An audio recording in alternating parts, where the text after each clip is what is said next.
मणिपुर हिंसा में फंसे यूपी के छात्रों को वापस लाएगी यूपी सरकार।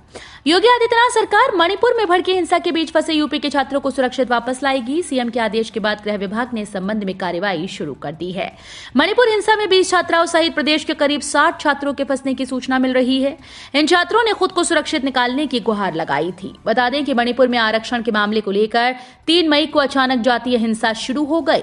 इस बीच एनआईटी इम्फाल में पढ़ रहे छात्रों को उनकी सुरक्षा का खतरा सताने लगा। वहां उत्तर प्रदेश के करीब 60 छात्र पढ़ाई कर रहे हैं।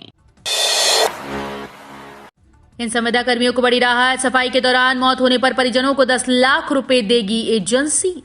सफाई संविदा कर्मियों को बड़ी राहत मिली। सीवर सफाई के दौरान मरने वाले संविदा कर्मियों के परिजनों को अब बिना बाधा 10 लाख रुपए दिए जाएंगे।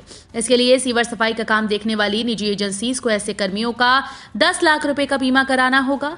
अपर निदेशक स्थानीय निकाय ऋतु सुहास ने इस संबंध में सभी निकायों को निर्देश भेज दिया है। हाथ से मैला उठाने वाले कर्मियों के नियोजन का प्रतिषेध और उनका पुनर्वास अधिनियम 2013 के अंतर्गत अधिनियम में दी गई व्यवस्था के अनुसार सीवर एवं सेप्टिक टैंक सफाई के दौरान मरने पर उनके परिजनों को 10 लाख रुपए का मुआवजा देने की व्यवस्था है। सहायता प्राप्त माध्यमिक विद्यालयों की सुधरेगी हालत। जीर्णोद्धार के लिए पैसा देगी सरकार। यूपी के सहायता प्राप्त माध्यमिक विद्यालयों के जीर्णोद्धार और अनुरक्षण समेत मूलभूत सुविधाओं के लिए भी अब सरकार धन देगी। वित्त विभाग ने इस तरह के कार्यों के लिए धन मुहैया कराने के एक प्रस्ताव पर सहमति दी। फिलहाल 50 करोड़ रुपए की व्यवस्था इस मद के लिए की गई है। आने वाले समय में मांग के अनुसार बजट में प्रावधान किया जाएगा। पूर्व में इसी तरह का एक प्रस्ताव शिक्षा विभाग ने सरकार को भेजा था, जिसे वित्त की आपत्तियों के कारण वापस कर दिया गया था। यूपी के 22 सहकारी बैंक आयकर के रडार पर। मेरठ, कानपुर समेत इन शहरों में सबसे ज्यादा एसएफटी छिपाई। करदाता के स्टेटमेंट ऑफ फाइनेंशियल ट्रांजैक्शन की सूचना न देना सहकारी बैंकों को भारी पड़ सकता है। बार बार नोटिस के बावजूद जानकारी न देने वाले यूपी के 22 सहकारी बैंक आयकर विभाग के रडार पर आ गए। मई के बाद सभी के खिलाफ कार्रवाई शुरू हो जाएगी। आयकर विभाग सहकारी बैंकों से एसएफटी संबंधी जानकारी मांगता है। इसका सीधा संबंध ऐसे करदाताओं से होता है जिन्होंने किसी सहकारी बैंक में पूरे वित्तीय वर्ष के दौरान तय राशि से अधिक की जमा और निकासी की है। स्कूल, कॉलेज और कोचिंग बड़े हो या छोटे, करने ही होंगे खास इंतजाम। योगी सरकार बदलेगी नियम। उत्तर प्रदेश में स्कूल, कॉलेज या कोचिंग संस्थान बड़े हो या छोटे, अब उन्हें फायर सेफ्टी सहित कुछ मूलभूत सुविधाओं के इंतजाम करने ही होंगे। योगी आदित्यनाथ सरकार जल्दी स्कूल, कॉलेजेस और कोचिंग संस्थाओं के साथ ही घरों या व्यावसायिक भवनों में चल रही कोचिंग सेंटर्स में भी फायर सेफ्टी की व्यवस्था अनिवार्य करने जा रही है। इसके लिए जल्दी भवन निर्माण उपविधि में संशोधन करते हुए कैबिनेट से प्रस्ताव पास कराया जाएगा। मांगा गया प्रस्ताव विकास प्राधिकरण भवन निर्माण उपविधि में दी गई व्यवस्था के आधार पर नक्शा पास करते हैं। देश में दौड़ेगी एक और नई मेट्रो लाइन। देश में एक और नई मेट्रो लाइन की सौगात आई है। नोएडा तक दौड़ रही मेट्रो ट्रेन अब नए रूट के साथ ग्रेटर नोएडा तक पहुंचेगी। मेट्रो चलाने की मंजूरी की फाइल केंद्र सरकार के वित्त मंत्रालय में मंजूर होकर अब कैबिनेट पहुंच गई। नोएडा के सेक्टर 51 से शुरू होकर ग्रेटर नोएडा के नॉलेज पार्क 5 तक अब नई मेट्रो यात्रा सुविधा प्रदान करेगी। ये पूरा रूट 14.58 किलोमीटर का होगा और इस पर 9 स्टेशन होंगे। स्कूल टाइमिंग में जारी रहेगा बदलाव। लखनऊ के स्कूल्स का शेड्यूल डीएम सूर्यपाल गंगवार ने जारी किया आदेश।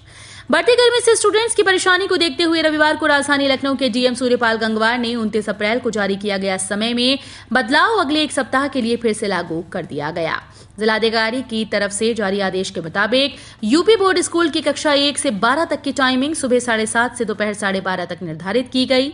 इसके अलावा सीबीएसई व सीआईएससीई बोर्ड के स्कूल अब कक्षा 1 से लेकर 8 तक के स्कूल सुबह 7:30 से दोपहर 12:30 बजे तक और कक्षा 9 से 12 तक के स्कूल का समय 7:30 से 2 बजे तक होगा। आरबीआई 6 साल में दंगा मुक्त हुआ यूपी। उत्सव महोत्सव का बना प्रदेश, बोले सीएम योगी।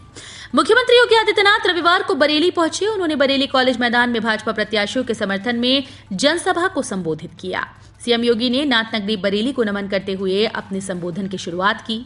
उन्होंने कहा कि 6 साल में बरेली समेत पूरा उत्तर प्रदेश दंगा मुक्त और भय मुक्त हुआ है। उत्सव और महोत्सव का प्रदेश बन गया। देश बदल चुका है। वैश्विक मंच पर भारत को नई पहचान मिली है। दवाओं पर ज्यादा कमीशन देने वाले भी जांच के दायरे में। 28% कम कीमत पर मिलती हैं ब्रांडेड दवाएं। नकली दवा कारोबारियों के खिलाफ चलाई जा रहे अभियान में अब नई रणनीति अपनाई गई। बिल वाउचर के मिलान में कंपनी से दवा निकलने के बाद एजेंसी, थोक और फुटकर विक्रेता तक पहुंचने में मूल्य और कमीशन के बीच कितना अंतर रहता है, ये भी देखा जाएगा। वन दारोगा भर्ती मुख्य परीक्षा की उत्तर कुंजी जारी। उत्तर प्रदेश अधीनस्थ सेवा चयन आयोग ने वन दारोगा मुख्य परीक्षा 2022 की प्रोविजनल आंसर की जारी कर दी। जिन अभ्यर्थियों ने यूपीएसएसएससी की इस भर्ती परीक्षा में भाग लिया हो, वे आयोग की वेबसाइट upsssc.gov.in पर उपलब्ध लिंक पर अपलोड कर दी गई है। आयोग की ओर से जारी नोटिस में कहा गया है कि संबंधित अभ्यर्थियों को यह भी सूचित किया जाता है कि वन दरोगा के रिक्त 701 पदों पर चयन के लिए मुख्य परीक्षा जनपद लखनऊ में 30 अप्रैल 2023 को आयोजित की गई थी। वाराणसी गोरखपुर वाले यात्री ध्यान दें, आज से 2 दिन निरस्त रहेगी Varanasi city Gorakhpur express. Railway प्रशासन ने गोरखपुर के कैंट स्टेशन पर इंजीनियरिंग कार्य के लिए ब्लॉक की समय सीमा बढ़ा दी। इस कारण गोरखपुर से वाराणसी आने और जाने वाली कई ट्रेन निरस्त रहेंगी। वाराणसी के जनसंपर्क अधिकारी अशोक कुमार ने बताया कि वाराणसी सिटी से 7 से 9 मई तक चलने वाली गाड़ी संख्या 15130 वाराणसी सिटी गोरखपुर एक्सप्रेस निरस्त रहेगी। इसी तरह से गोरखपुर से आज 8 व 9 मई को चलने वाली गाड़ी संख्या 15129 गोरखपुर वाराणसी सिटी एक्सप्रेस को भी निरस्त कर दिया गया है।